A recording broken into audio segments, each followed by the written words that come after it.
स्वागत है बच्चों। तो आज हम देखेंगे जी के मान में परिवर्तन।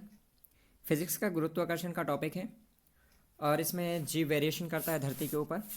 और जी तो आप जानते हैं गुरुत्वीय त्वरण है और गुरुत्वीय त्वरण के मान में परिवर्तन होता रहता है। और ये गुरुत्वीय त्वरण के मान में परिवर्तन आपका अक्षांशीय परिवर्तन भी होता है, यानी अक्षांश के हिसाब से भी परिवर्तन चलता है। इसके अलावा ये ऊंचाई के साथ परिवर्तन होता है और गहराई के साथ परिवर्तन होता है। तो इस तरीके से जी वेरिएशन करता है अलग अलग जगह पे कि इसके मान में परिवर्तन होता है। यानी धरती को अगर हम गोल मान लें, जो कि है नहीं क्योंकि चपटी है, अंडाकार है, लेकिन फिर भी अगर हम धरती को गोल मान लें तो इसमें जी किस तरीके से वेरिएशन करता है उसके बारे में हमें जानना है। तो जी की जब हम गणना करते हैं वो धरती को सेंटर से करते हैं, किसी भी पिंड के सेंटर से गुरुत्वाकर्षण हम निकालते हैं। तो ये जी की गणना अगर हम करते हैं तो ये अक्षांश के हिसाब से वेरिएशन करती है। यानी भूमध्य रेखा पे जी कुछ होगा और ध्रुवों के ऊपर जी का मान कुछ अलग होगा। और इसी के साथ साथ ये जी का वेरिएशन इसका केंद्र से ऊंचाई के साथ भी होता है। यानी हम धरती से ऊंचाई की तरफ जाते हैं तो भी जी वेरिएशन करता है, और अगर धरती की सतह से हम गहराई की तरफ बढ़ें तो भी जी वेरिएशन करता है। यानी अगर हम गहराई से केंद्र की तरफ जाएं तो भी जी वेरिएशन करता है। तो आज हम इसमें ऊंचाई के साथ जी का वेरिएशन समझेंगे कि ऊंचाई के साथ जी कैसे वेरिएशन करता है और क्या इसका डेरिवेशन होता है। तो उसको हम इसमें लगाएंगे।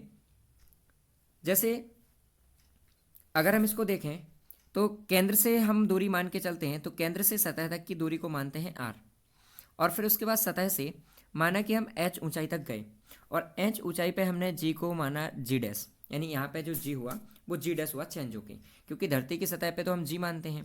तो धरती की सतह से एच ऊंचाई पे पहुंचे और एच ऊंचाई पे हमने माना जी डैश है। अब चूंकि धरती एक पिंड है और पिंड है तो इसका कुछ द्रव्यमान होगा।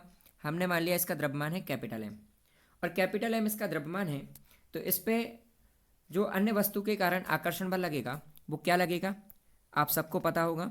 एफ बराबर G M small M upon R square, इतना इसके ऊपर आकर्षण बल लगता है। और यदि हम एफ की जगह एफ बराबर एम जी मान लें, आपने फॉर्मूला पढ़ा होगा एफ बराबर एम जी, द्रव्यमान गुणे त्वरण, फोर्स का फॉर्मूला। तो अगर हम यहाँ पे एम जी रख दें तो एम जी बराबर G capital M small M upon R square. तो एम से एम कैंसिल, स्मॉल एम है, और जी बराबर हो जाता है G capital M upon R square. तो ये हमारे पास जी का फॉर्मूला निकल के आ जाता है, जिसे हम गुरुत्वीय त्वरण कहते हैं, गुरुत्वीय त्वरण पढ़ते हैं। अब हमें चाहिए जी का मान, तो हमारे पास है कि G M upon R square होता है, लेकिन जी डैश बराबर क्या होगा, तो ये जी डैश हमें चाहिए। यानी धरती की सतह से जब हम एच ऊंचाई पे जाएंगे तो इसके मान में क्या परिवर्तन होगा। अब धरती की सतह से ऊपर एच ऊंचाई पे हमने मान लिया जी डैश है, तो अगर जी डैश है तो हमने माना जी डैश, तो जी डैश होगा। तो जी डैश को हमने यहाँ मान लिया, फोर्स मान ली हमने एम जी डैश, जी डैश के लिए। तो यहाँ पे फोर्स हमारी क्या निकल के आ जाएगी, एम जी डैश। और एम जी डैश की एम जी की जगह हम एम जी डैश रख दें तो इस फॉर्मूले में हम रख देंगे एम जी डैश बराबर G capital M small M upon R plus H square. क्योंकि जी डैश निकालेंगे तो जी डैश का मतलब क्या है, इस पिंड से लेके, ये पिंड हमारा इतनी ऊंचाई पे है, तो इस ऊंचाई पे यहाँ से लेके यहाँ तक की दूरी। क्योंकि हमने आकर्षण बल क्या पढ़ा, आकर्षण बल होता है पिंडों के द्रव्यमान के अनुक्रमानुपाती और इनके बीच की दूरी के वर्ग के व्युत्क्रमानुपाती, यानी इनके बीच की जो दूरी है उसका वर्ग।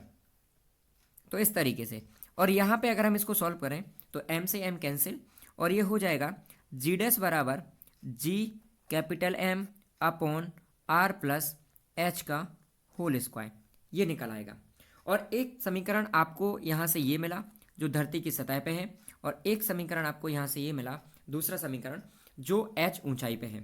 अब ये दो समीकरण हमें मिल गए, तो अब इन दो समीकरण से हम इस डेरिवेशन को आगे सॉल्व कर सकते हैं।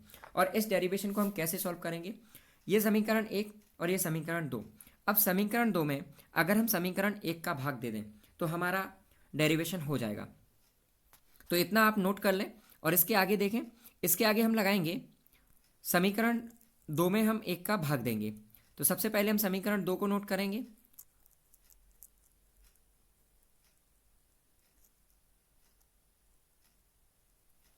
समीकरण 2 है हमारा G dash equal to G capital M upon R plus H का होल स्क्वायर, और इसमें हमें भाग देना है जी का, तो जी बराबर है G capital M upon R square, इस तरीके से।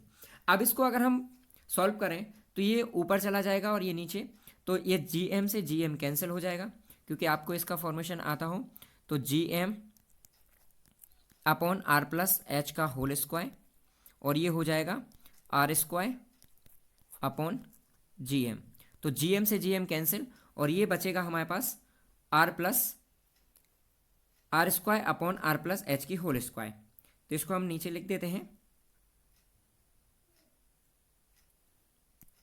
ये हमारे पास निकल के आया जी डैश अपॉन जी बराबर R square upon R plus H का होल स्क्वायर।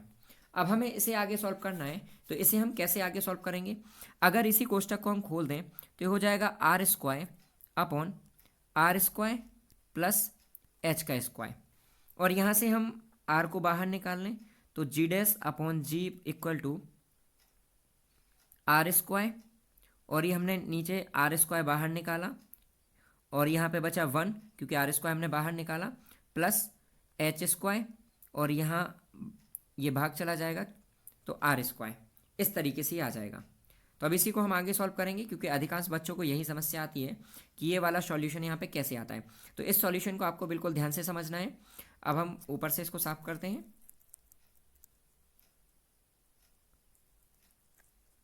जिन लोगों को इसको नोट करना है तो पॉज करके नोट भी कर सकते हैं। आगे हम इसका सॉल्यूशन करेंगे, तो ये हो जाएगा G dash upon G equal to R square से आर स्क्वायर यहाँ पे कैंसिल, तो ये ऊपर बचा 1 upon 1 plus H square upon R square, इस तरीके से। अब इसी को हम आगे सॉल्व कर दें और ये जी का पक्षांतरण कर दें, तो ये हो जाएगा जी डैश इक्वल टू जी को पक्षांतर कर देंगे तो जी इधर आ जाएगा, और अपॉन में बचेगा 1 प्लस एच अपॉन आर और की होल स्क्वायर, इस तरीके से।